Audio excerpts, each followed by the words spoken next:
as a practical matter, it can't be wound down within the term of a CP program. So what we are going to propose is either you demonstrate that your asset-backed commercial paper, the assets backing can be wound down, or you have a 2-year arrangement in place, such as a sound line of credit from someone to cover a market shutdown. A caveat on that is if you're saying, oh, I'm going to wind down, it can't be on assets that look like more or less conventional banking relationship assets, because you're just shifting the credit crunch from the ADI to the customer, and in a systemic sense, that's not doing us any good. On pre-approvals, for the past 5 years, we've operated without pre-approvals. Despite various issues with that, that's better than us approving every deal in advance, so we're proposing to continue that. In terms of APRA response to noncompliance, for us, one of the attractions of this is we are going to create a regime where it's very clear from the point of view of the ADI and its board whether they're compliant or not. If you engage in a simple, straightforward structure, it will clearly comply and it won't be a problem. And I would go so far to say to you, if you are asking yourself the question, does this comply? The presumption is no. It should be obvious that it complies. What happens if you want to pursue a somewhat aggressive structure that is not so sure about complying? Well, you're taking a risk. A risk in this context is APRA could disallow capital reduction, or increasingly APRA will look at limiting or ending that ADI's ability to issue securitization. So what we're saying is, guys, don't jerk us around. We're trying to create a framework in which it's very obvious how you can do funding only. It's very obvious how you can do capital relief. So do it the obvious way. Moving on to another point. Under the covered bond legislation, ADIs face an 8% statutory limit on the degree to which they can pledge assets. Now, there are cognate arguments why APRA should put a similar but larger limit on the degree to which ADIs could pledge assets for securitization. After some thought on this internally, we've instead decided to rely, for the time being at least, on our more general principle that an ADI must have prudently diversified funding sources. So we are not proposing to go out with an explicit encumbered asset limit.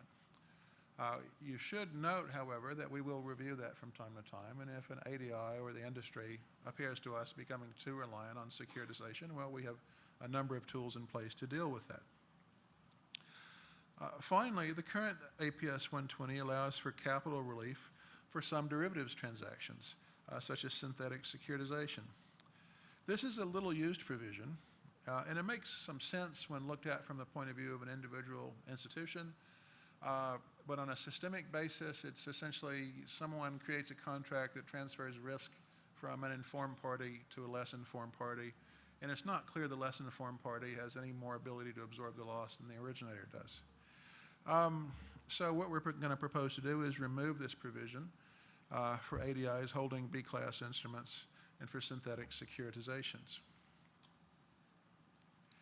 So what are our aspirations? Well, our aspiration for securitization under the proposed prudential arrangements is that Australia will end up with a large and active funding-only market. This will materially assist Australia's banking sector to correct its current imbalance between long-term retail domestic assets and a funding side overly reliant upon the kindness of strangers. By integrating the liquidity side of APS 120 with APRA's prudential liquidity requirements, we will better insulate Australia from future global or domestic funding market failures. We are hopeful that the new arrangements also allow a substantial market in capital relief securitizations, under arrangements that much more explicitly transfer credit risk from the originator to other investors. It remains to be seen how this market will develop. In any event, we consider that these arrangements will maintain robust incentives for originators to maintain reasonable lending quality. We seek to avoid any buildup of toxic structured credit assets on the Australian banking system's balance sheet. Australia largely dodged this bullet during the GFC and we need to ensure that the lessons learned are captured in Australia's prudential framework. Finally, as with international perceptions of the Australian banking system more generally, we want international investors to consider the Australian securitization market a place where they can easily make safe and simple investments and are most unlikely to be subject to the undesirable practices revealed elsewhere in the world. Some future global panic might better distinguish between quality and the national securitization markets. Neither APRA nor anyone else can guarantee that global funding markets won't shut again. What we're trying to do here is say that our prudential regime will help ensure that the Australian market shuts last and reopens first. On the individual ADI side, our aspirations are similar to the systemic aspirations. An ADI can view securitization as a useful funding tool, possibly as a way to lay off credit risk and capital, not as a threat to lending discipline, and an element in the overall ADI liquidity arrangements.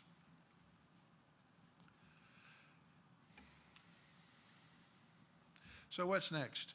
Well, as is always the case, we will issue a discussion paper. Right now there's been a change of government and there's a certain amount of administrative reorganizing in Canberra, which is, means we don't quite know when that paper will issue, but we do expect it will be out shortly. We are then planning to devote 2014 to consultation and refinement. Many of you would have been through this process before on previous APS-120s or other APRA prudential standards. It would be fair to say in this case we're not in a particular rush. This is something we're doing for Australian purposes, and it's not imposed on us particularly other than a few issues by Basel Committee or other rules. So, you know, slow, steady, and considered is the idea. In summary, so what are our aspirations here? I hope that you share what I'm about to say. If not, I think I may have wanted it in the wrong room. We want to create a framework that allows for a large, useful, and safe Australian securitization market. And we want to pick up the lessons learned from the GFC, both those directly and those that constitute free tuition from things that went wrong offshore. Thank you for your attention.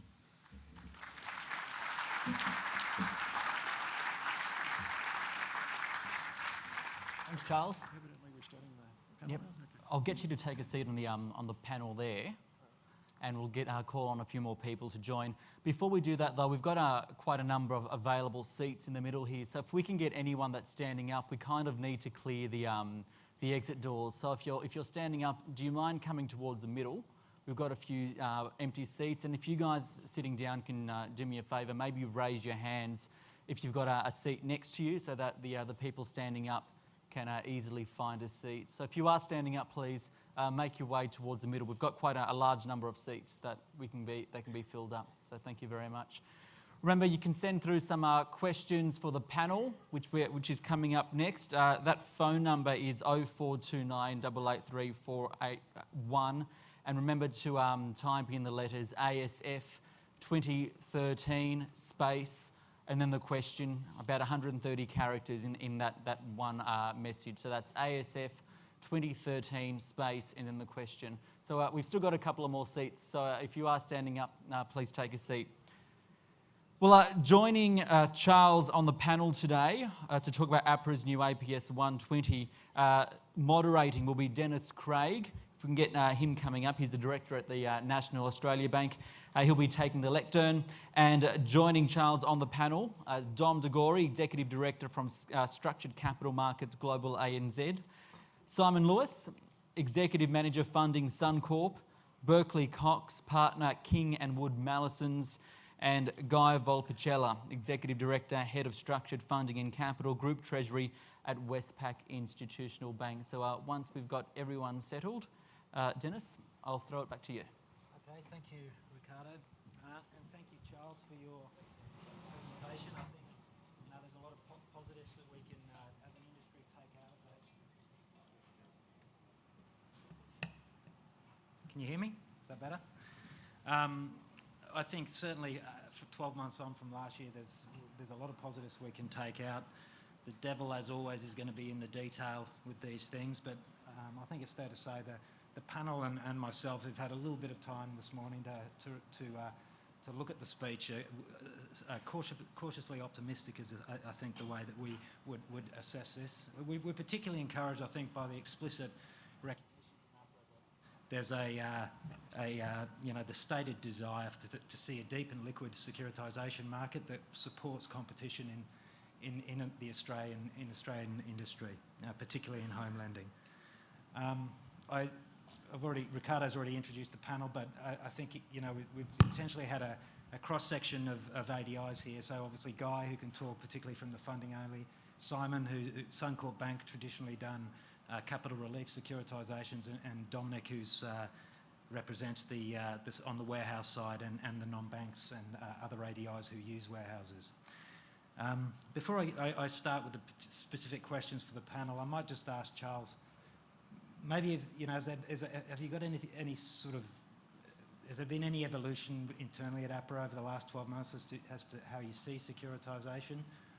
Because I think the message we're getting from your speech today was certainly more positive about the value of securitisation for the system.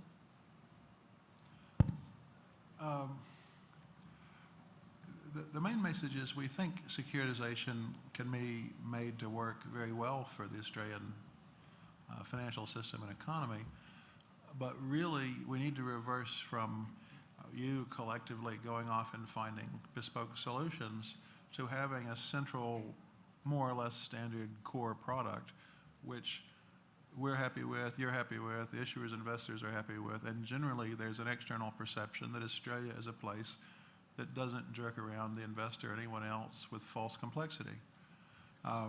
One thing we have seen in the last year is the market has come back and people have been reasonably constrained in what they've tried to do.